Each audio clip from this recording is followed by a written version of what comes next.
नमस्कार विद्यार्थी मित्रांनो, आज आपण इयत्ता 9वीचा इतिहासाचा विज्ञान व तंत्रज्ञान या पाठाचा तिसरा भाग म्हणजेच या पाठाचा आपण आज स्वाध्याय बघणार आहोत.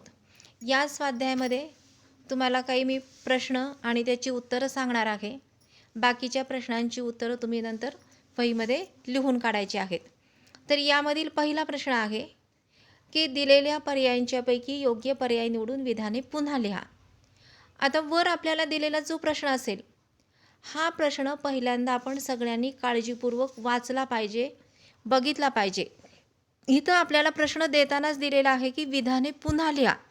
बरेच विद्यार्थी परीक्षेमध्ये असं करतात की जो दिलेला प्रश्न आहे त्या ठिकाणी रिकाम्या जागेमध्ये दिलेलं जे उत्तर आहे ते उत्तर फक्त लिहितात, ते वाक्य पुन्हा लिहित नाहीत. पण या ठिकाणी आपल्याला पुन्हा लिहा म्हटल्यानंतर ते वाक्य लिहून जे तिथं तुम्ही रिकाम्या जागी भरलेला जे काही पर्याय असेल त्या पर्यायाच्या खाली अंडरलाईन करणं गरजेचं आहे. तर आणि तरच त्या ठिकाणी तुम्हाला त्या प्रश्नाचे पूर्ण मार्क मिळणार आहेत. अन्यथा तुम्हाला त्या ठिकाणी त्या प्रश्नाचा अर्धा मार्क फक्त मिळत असतो. आता यामध्ये पहिला प्रश्न आहे, अणु ऊर्जा आयोगाचे पहिले अध्यक्ष म्हणून टिंबटिंब यांची नेमणूक झाली. आता पर्याय दिलेले आहेत आपल्याला, doctor Homi Bhabha, doctor Homi Sethna, doctor APJ Abdul Kalam आणि डॉक्टर राजा रामण्णा. तर यामध्ये त्याचं उत्तर आहे डॉक्टर होमी भाभा यांची नेमणूक झाली. म्हणजे ह्या ठिकाणी ते वाक्य पूर्ण लिहिणं गरजेचं आहे आणि मग त्याचं उत्तर जे आहे ते उत्तर लिहिलं पाहिजे. त्यानंतरचे पुढचे वाक्य आहे की इस्रोने पूर्णतः भारतात तयार केलेला टिंबटिंब हा पहिला दूरसंचार उपग्रह फ्रेंच गियाना येथून पाठवला. त्याचं उत्तर आहे ॲपल. त्यानंतरचं आहे, अणु ऊर्जा आयोगाने अणु ऊर्जेवर चालणारी भारताची पहिली अणुभट्टी टिंबटिंब कार्यान्वित केली. कोणी कार्यान्वित केली? तर अप्सरा. त्याचं उत्तर येत आहे अप्सरा. त्यानंतरचं आहे की भारतीय क्षेपणास्त्र कार्यक्रमाचे जनक असे टिंबटिंब यांना म्हटले जाते. त्याचं उत्तर येत आहे डॉक्टर APJ अब्दुल कलाम. त्यानंतरचं आहे की 1969मध्ये थुंबा येथे स्वदेशी बनावटीच्या टिंबटिंब या अग्निबाणाचे यशस्वी प्रक्षेपण केले गेले. तर त्याचं उत्तर येत आहे रोहिणी 75 या अग्निबाणाचे यशस्वी प्रक्षेपण केले गेले. तर अशा पद्धतीने तुम्हाला या ठिकाणी एकूण 10 रिकाम्या जागा दिलेल्या आहेत. तर ह्या 10 रिकाम्या जागा तुम्ही वहीमध्ये व्यवस्थित लिहून काढायच्या आहेत. प्रत्येकाच्या ठिकाणी तुम्हाला 4-4 पर्याय दिलेले आहेत. हे जे पर्याय आहेत ते पर्याय जरी तुम्ही वहीमध्ये नाही लिहिले तरी चालेल, पण उत्तरं लिहिणं आवश्यक आहे. ते वाक्य पूर्णपणे लिहिणं आपल्याला आवश्यक आहे, बंधनकारक आहे. त्यानंतर आपण पुढच्या प्रश्नाकडे वळणार आहोत की अजून एक तुम्हाला महत्त्वाची गोष्ट सांगायची राहिली की ज्या वेळेला आपण हे योग्य पर्याय निवडून उत्तरे लिहित असतो त्यावेळेला आपण कोणत्याही प्रश्नाचं उत्तर हे अंदाजपंचे लिहून चालणार नाही. त्यासाठी आपल्याला प्रश्न उत्तरं किंवा हे रिकाम्या जागा लिहिण्यासाठी पहिल्यांदा आपल्याला धड्याचं वाचन केलं पाहिजे. मगच आपल्याला त्याची उत्तरं जी आहेत ही उत्तरं आपल्याला व्यवस्थित बरोबर लिहिता येतील. त्यानंतर आपण पुढच्या प्रश्नाकडे जाणार आहोत. हा पुढचा प्रश्न आहे की पुढीलपैकी चुकीची जोडी ओळखा व लिहा. इथं आपल्याला 4 दिलेले आहेत, रिकाम्या 4 जोड्या दिलेल्या आहेत. त्यातली चुकीची जोडी ओळखायची आहे. तिथं आपल्याला दुरुस्त करून लिहायची नाही. तर पहिला आकडा आहे पृथ्वी, जमिनीवर मारा करणारे क्षेपणास्त्र, अग्नी, जमिनीवरून पाण्याखाली मारा करणारे क्षेपणास्त्र, आकाश, जमिनीवरून आकाशात मारा करणारे क्षेपणास्त्र आणि नाग, शत्रूचे रणगाडे नष्ट करणारे क्षेपणास्त्र. तर ह्यामध्ये चुकीची जोडी येते की अग्नी, जमिनीवरून पाण्याखाली मारा करणारे क्षेपणास्त्र. त्यानंतरची दुसरी जोडी आहे तारापूर, अणुशक्तीच्या निर्मितीसाठी लागणाऱ्या जड पाण्याचा कारखाना सुरू, कल्पकम, रिॲक्टर रिसर्च सेंटरची स्थापना, तुर्भे, ध्रुव अणुभट्टी सुरू करण्यात आली आणि थुंबा, पहिल्या संशोधक अग्निबाणाचे यशस्वी प्रक्षेपण. आता इथं चुकीची जोडी आहे तारापूर, अणुशक्तीच्या निर्मितीसाठी लागणाऱ्या जड पाण्याचा कारखाना सुरू. या पद्धतीने हे काय झालेले आहेत, जोड्या झालेल्या आहेत. त्यानंतर आपण पुढच्या प्रश्नाकडे जाणार आहोत. तो पुढचा प्रश्न आहे तो म्हणजे संकल्पना चित्रे पूर्ण करा. आता इथं आपल्याला दिलेलं आहे की अणु ऊर्जा आयोगाची उद्दिष्टे. आता ही 4 उद्दिष्टे आपल्याला लिहायची आहेत. ही 4 उद्दिष्टे कोणती आहेत? अणु ऊर्जेपासून वीज निर्मिती, अन्नधान्य उत्पादन वाढवणे, अन्नधान्य टिकवण्यासाठीचे प्रगत तंत्रज्ञान आणि नॅनो टेक्नॉलॉजी विकसित करणे. ज्यावेळेला आपण हा पाठ शिकलो त्यावेळेला पाठ शिकवत असताना मी तुम्हाला अणु ऊर्जा आयोगाची उद्दिष्टे सांगितलेली होती. जर तुम्ही नीट व्यवस्थित व्हिडिओ ऐकलेला असेल, पाहिलेला असेल तर त्या ठिकाणी ही सगळी उद्दिष्टे तुम्हाला सांगितलेले आहेत. म्हणजे त्या व्हिडिओचं जर नीट व्यवस्थित बारकाईने वाचन केलं, ऐकलं तर तुम्हाला ह्या वेब आकृत्या ज्या आहेत किंवा संकल्पना चित्र जी आहेत त्या संकल्पना चित्राची व्यवस्थित उत्तरं तुम्हाला लिहिता येतील. त्यानंतरची पुढची वेब आकृती आहे अणुशक्ती निर्मितीसाठी लागणाऱ्या जड पाणी निर्मितीच्या कारखान्यांची ठिकाणे. मग ही कोणती कोणती जड पाणी निर्मितीची कारखाने ठिकाणं कोणती आहेत? तर वडोदरा, तालचेर, तुतीकोरीन आणि कोटा. पुढची वेब आकृती आहे खनिज तेल व नैसर्गिक वायू यांचे साठे सापडलेली ठिकाणे. ही तर आपल्याला दिलेले आहे अंकलेश्वर, बॉम्बे हाय, गुजरात, आसाम, दिग्बोई, खंबाळेचे आखात, गुजरात आणि महाराष्ट्र. तर हे खनिज तेल आणि नैसर्गिक वायू या ठिकाणी सापडले जातात. ती ठिकाणे जी आहेत ही ठिकाणे आपल्याला दिलेली आहेत. अणु चाचण्या घेण्याचा निर्णय घेणारे भारताचे प्रधानमंत्री. मग पहिली चाचणी कोणी घेतली आणि दुसरी चाचणी कोणी घेतली? तर पहिली चाचणी घेतलेली आहे इंदिरा गांधी यांनी आणि दुसरी चाचणी घेतलेली आहे अटल बिहारी वाजपेयी यांनी. त्यानंतर भारताच्या उपग्रहांची नावे, 4 भारताच्या उपग्रहांची नावं आपल्याला विचारलेली आहेत. हे 4 उपग्रह कोणते आहेत? तर आर्यभट्ट, भास्कर, ॲपल आणि इनसॅट हे भारताचे 4 उपग्रह आहेत. ह्या वेब आकृत्यांची उत्तरं जर आपण बरोबर लिहिली तर इथं आपल्याला 2 पैकी 2 मार्क मिळतात. अन्यथा आपल्याला त्या ठिकाणी उत्तरं जर चुकली तर मार्क आपले कमी होतात. त्यानंतर आपण पुढचा प्रश्न बघणार आहोत. पुढील संकल्पना स्पष्ट करा. हे पुढील संकल्पना स्पष्ट करा हा प्रश्नसुद्धा आपल्याला परीक्षेसाठी 2 मार्काला विचारला जातो. तर यामध्ये आता पहिला विचारलेला आहे की अवकाश संशोधन. संकल्पना याचा अर्थ काय? की त्या ठिकाणी त्याचं नेमकं कोणतं कार्य चालतं, काम काय चालतं, कशाला म्हणतात हे या ठिकाणी आपल्याला लिहायचं आहे.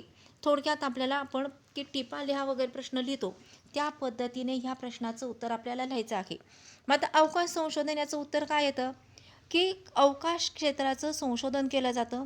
त्याचबरोबर याच्यामार्फत हवामानाचा अंदाज घेतला जातो, उपग्रह प्रक्षेपित करण्याविषयी आपल्याला माहिती सांगितली जाते.